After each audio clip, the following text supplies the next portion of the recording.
ये हमारी मांग है, नहीं तो पूरा ভিসা बंद करो।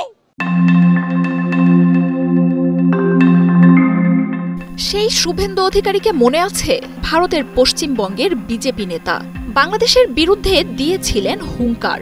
এবার কলকাতার প্রথম সারির সংবাদ মাধ্যমগুলো জানাচ্ছে শুভেন্দু অধিকারী নাকি পুলিশ ছাড়া ঘর থেকে বের হতে ভয় পাচ্ছেন। তার নিরাপত্তায় তৎপর হয়ে উঠেছেন স্বয়ং ভারতের স্বরাষ্ট্রমন্ত্রী অমিত শাহ। এমনকি চলতি সপ্তাহে অমিত শাহের মন্ত্রণালয় থেকে শুভেন্দুর উপর হামলার আশঙ্কার কথা জানানো হয়েছে পশ্চিমবঙ্গের বিরোধী নেতার দফতরে। বাংলাদেশে ইসকন নেতার গ্রেপ্তারকে পুঁজি করে হঠাৎই তুমুল সরব হয়ে ওঠেন এই নেতা। কলকাতার রাস্তা থেকে শুরু করে কূটনীতিক স্থাপনা সব জায়গাতেই এই ইস্যুতে দেখা দিতে শুরু করেন শুভেন্দু। ইসকন ইস্যুতে ভারতের বাড়াবাড়ি নিয়ে খোদ ভারতেই যখন সমালোচনা শুরু হয়েছে, ওয়ালটন এসিতে ইনস্টলেশন একদম ফ্রি,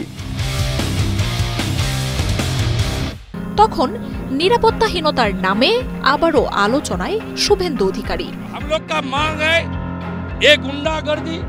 কলকাতার গণমাধ্যমগুলো বলছে নতুন নিরাপত্তা অনুযায়ী বিরোধী দলনেতার কনভয়ের জন্য মোতায়েন করা হচ্ছে সশস্ত্র বাহিনীর ২২ জন সেনাকে।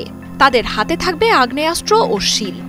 কোনো অনুষ্ঠানে মঞ্চে শুভেন্দুর আশেপাশের অনেকটা জায়গা রাখা হবে ফাঁকা। শুভেন্দুর নিরাপত্তায় প্রয়োজনে নারীর নিরাপত্তারক্ষী ব্যবহার নিয়েও ভাবা হচ্ছে। এছাড়াও রাজ্যের যে কোনো সীমান্তবর্তী এলাকায় বিরোধী দলনেতা কর্মসূচিতে গেলে তাকে দেয়া হতে পারে বুলেট প্রুফ গাড়ি। গেল মাসে ইসকন নেতার গ্রেপ্তারকে কেন্দ্র করে সীমা লঙ্ঘন করতে শুরু করে ভারত। এতে যোগ দেন একের পর এক দলের নেতারা। ইসকন নেতার গ্রেপ্তার, সংখ্যালঘু নির্যাতন দাবিতে ভারতের লোকসভা থেকে পশ্চিমবঙ্গেও ছড়ায় ঝাঁজ। এই ইস্যুতে বাংলাদেশে শান্তিরক্ষী পাঠানোর মতো দায়িত্বজ্ঞানহীন মন্তব্যও করে বসেন পশ্চিমবঙ্গের মুখ্যমন্ত্রী মমতা বন্দ্যোপাধ্যায়। তবে পশ্চিমবঙ্গের অর্থনীতির অনেকটাই বাংলাদেশ কেন্দ্রিক, তাই ব্যবসা বাণিজ্যের ধস আর স্থানীয় ব্যবসায়ীদের চাপে ধীরে ধীরে নিজের অবস্থান থেকে সরে আসেন মমতা। নিজের ভুল বুঝতে পেরে মমতা ফিরলেও আলোচনায় থাকার সুযোগ হারাতে চায়নি পশ্চিমবঙ্গ বিজেপি ও এর নেতা শুভেন্দু অধিকারী। ধর্মকে পুঁজি করে পশ্চিমবঙ্গে হিন্দু ভোট একাট্টা করতেই যে শুভেন্দুর এত বাড়াবাড়ি তা বুঝতে পারেন মমতাও। তাই কলকাতার রাস্তায় আবারও মমতার তোপের মুখে পড়েন শুভেন্দু। বাংলাদেশের সাথে ব্যবসা বন্ধের ডাক বা চিকিৎসা সহ সব ভিসা বন্ধের দাবিতে ক্ষোভে ফেটে পড়েন স্থানীয়রাও। এরপরই বেশ কিছু স্থানীয় নির্বাচনে শুভেন্দুর ধস বুঝিয়ে দেয় বাংলাদেশ ইস্যুতে শুভেন্দুর ঘৃণা ও বিদ্বেষমূলক বক্তব্য ভালোভাবে নেয়নি ভারতীয়রাও। তবে এবার শুভেন্দু অধিকারীকে নিয়ে নতুন খেলা শুরু করেছে বিজেপি। দলটির দাবি, বাংলাদেশের সংখ্যালঘুদের পাশে দাঁড়ানোয় নাকি শুভেন্দুকে হত্যার পরিকল্পনা করা হচ্ছে। আর এই অভিযোগ নিয়ে তৎপর হয়ে উঠেছে ভারতের কেন্দ্রীয় স্বরাষ্ট্রমন্ত্রী ও বিজেপির অন্যতম শীর্ষ নেতা অমিত শাহ।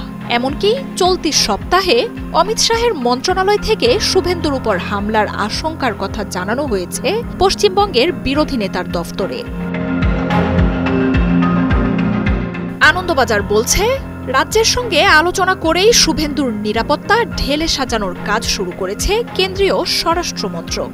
এমনিতেই কেন্দ্রীয় সরকারের Z+ পর্যায়ের নিরাপত্তা পান শুভেন্দু, কিন্তু বর্তমান পরিস্থিতিতে সেই নিরাপত্তায় বদল আনা হচ্ছে। শুভেন্দুর উপর থাকবে কেন্দ্রীয় গোয়েন্দাদের নজর।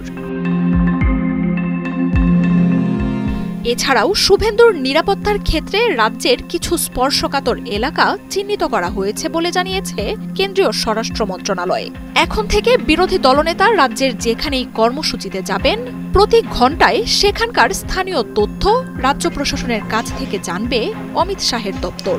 অতিরিক্ত নিরাপত্তা প্রয়োজন হলে তা মোতায়েন করবে রাজ্য পুলিশ। এমনকি শুভেন্দুর সাথে কেউ ছবি তুলতে এলেও তাকেও তল্লাশি করা হবে। মার্জিয়া উপমা, ৭১।